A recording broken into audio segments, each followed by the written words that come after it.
So apparently CW was in the works of making a live-action Powerpuff Girls spin-off, but thank Allah it got cancelled. Yes, even CW thought this was too abysmal to show the public. But then some worshipper of all evil who enjoys the suffering of others leaked the trailer of this spin-off's pilot episode to the public, and now people are jumping off 10-story buildings more than ever. I already watched the trailer, and honestly the only reason I haven't offed myself yet is the reassurance the spin-off was cancelled. But before we start, there is something we should all know. The trailer itself was not created by CW. It either came from a third-party company like Warner Brothers that was rejected by CW, or the leaker himself made it. Either way, the footage is still legitimate, so every clip I complain about is still fair game. Anyways, if I have to suffer, you all have to suffer with me. So let's not waste any time and watch the trailer for CW's Powerpuff Girls.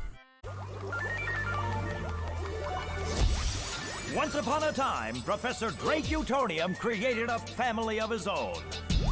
Powerpuff Girl.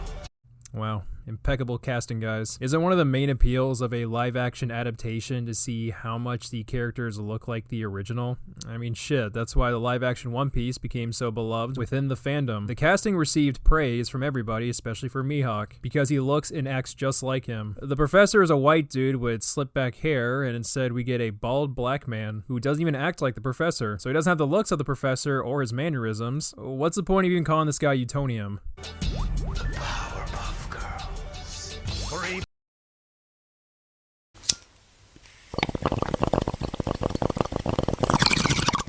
Oh, thank God. I can't feel anything anymore. I already talked about the actors not even looking like the original characters, so I won't even bother here, but that topic will come up later. This screenshot right here is the equivalent of a few girls using a free editing software on their mom's laptop to make an invitation to some kid's Powerpuff-themed birthday party. This is low budget even by CW standards, and this is the same network that brought you...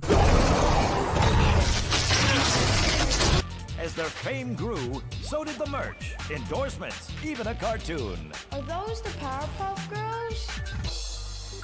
I'm gonna fucking puke. This is a holocaust of wrong. Whoever leaked this trailer deserves to be shot. As I said, we're gonna bring back the topic of characters looking like the cartoon counterparts. Why don't we go ahead and do a side-by-side comparison so we can possibly understand what was going through the heads of these CW writers.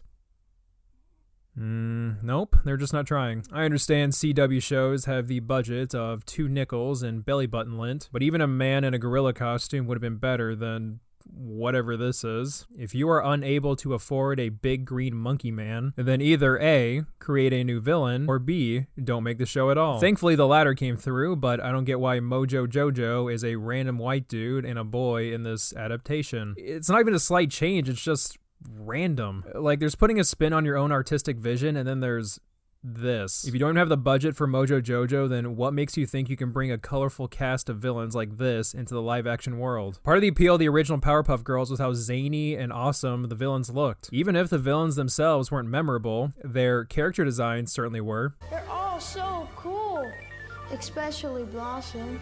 Wow. That is some Daniel Day-Lewis level acting right there. Oh my God, Diesel. Are you really making fun of this kid's acting abilities? Yes. Now, I'm not necessarily targeting the kid. After all, he's just a kid. I'm targeting the adults who told this small child, you know what, son? You have the line delivery of a white rice cake. Enjoy this role that you're clearly not ready for. No, wait. The show takes place 7 years later, and the kid is now grown up. Oh, thank God. I could not take another second of the main villain being a child. What do you want me to do, Jojo?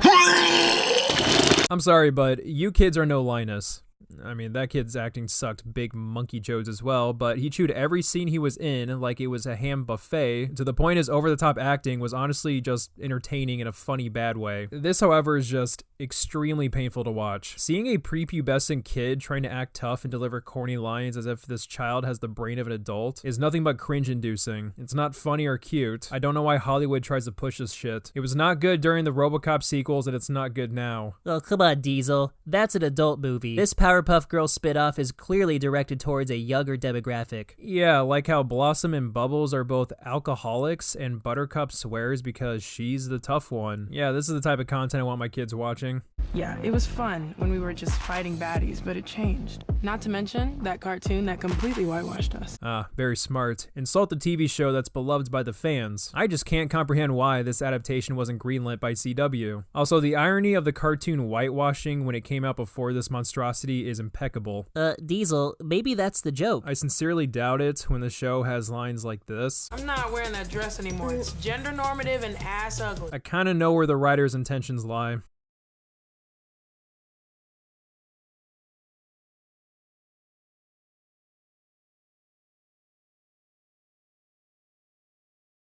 Honestly, that's all I want to do while watching this. If the footage is going to deliver nothing but schmuck and insults my intelligence, then I might as well dumb down my commentary.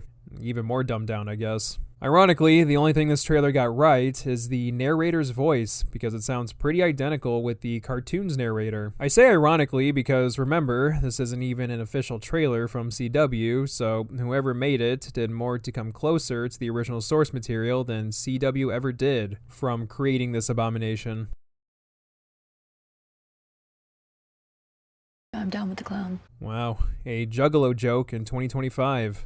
How random. Yeah, you could probably tell based on the line delivery, acting, and writing, these three girls are void of any personality other than being snarky and wisecracking. They'd fit right in with the MCU cast of constantly making jokes and being kind of a dick as their entire shtick. The original Powerpuff Girls weren't super complex, but you could definitely tell them apart. I know it's just a trailer, or I guess a fake trailer, but nothing from the footage indicates that the Powerpuff Girls are three different characters, but merely bland gray blobs of snark. Lastly, I think the biggest issue with this trailer is that I have no idea who it's supposed to be for. A new generation of fans, old fans, or just a younger demographic. How this show is set up, it comes across as an adaptation for a new generation. The cartoon version exists in the universe, but as a cartoon. The acting, some of the comedy, and editing feels like a bad Robert Rodriguez kid film. But at the same time, the final joke of the trailer is this. And I bet he still is, but in like an angry, kinky hate boner kind of way. That's the best kind of boner. I mean, yeah, the Powerpuff Girls, like many other older cartoons, threw in adult jokes here or there, but the jokes themselves were crafted in a way only adults would understand. Here, it's just, haha, she said boner. That's right, this is the grown-up version of Powerpuff Girls. We're here to act even more childish and ignore all forms of subtlety within our humor. I'd say this is the worst adaptation of Powerpuff Girls, but you have to remember, the last one had twerking and a writer's self-insert hitting on a 10-year-old, so maybe this isn't the absolute worst thing ever.